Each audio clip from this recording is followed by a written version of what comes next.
Here we are at Makeup First School of Makeup Artistry, and we're so lucky to have Roshar as our special guest instructor for the weekend. We're doing a workshop on editorial makeup. Yeah. Your work is very distinctive. Thank you. Is there a particular reference that you have for inspiration, or is it from several sources? I've discovered that a lot of the things that we find to be beautiful are things that we experienced before we were the age of 8. It's almost like our developmental process. So you can kind of gauge that time period of when that process began. For me, it was about late 70s, early 80s. And I do notice there is a little bit of that flair in there. Something about that aesthetic I have a little bit drawn into my work. When you talk about 70s and 80s, we know that encompasses a lot of time and a lot of different styles. Is there a particular time during that decade or decades that influences you the most? When I go a little bit more towards the avant-garde, I pull a lot of that part from the fact that I was involved in the club scene. So I guess it was like the 70s, 80s version of what I experienced in the early 90s. You develop this innate sense to create things yourself out of nothing. So you're the MacGyver. I can be, yeah. The MacGyver of your style. I can be, and I'm sure it's looked that way a lot during the process. No. The application that you've done so far on the model was very beautiful today. Thank you, thank you. And she just loved it. Oh, She's good. never going to wash her face.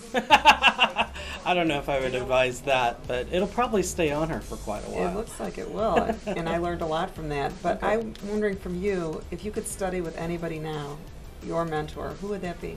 I really look at light as being a mentoring aspect. I'm one of those people that when I'm walking down the street, I'll just stop and be like, wow, it's so shiny. Or wow, it's so pretty. And I still, even though I'm getting a little long in the tooth, I still have that childlike view on the way light affects things. Is the best part of your job traveling? Is it the applications? Is it product knowledge, teaching? Oh gosh. The one thing that I love about my job is the traveling. And the one thing that I hate about my job is the traveling. Right. You know, it's something that's very necessary in our career.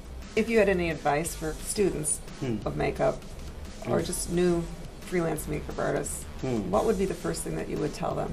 Hide all of your bright colors for the first 6 months. Perfect your skin, perfect natural looks first. Because once you have that basic foundation, then it gives you a better understanding on how to incorporate all of these other things. A lot of newer artists feel that what they need to do is they need to throw everything on the face all at once to show that they can actually do it. But what shows that a person is an artist is being able to edit yourself, to pull back.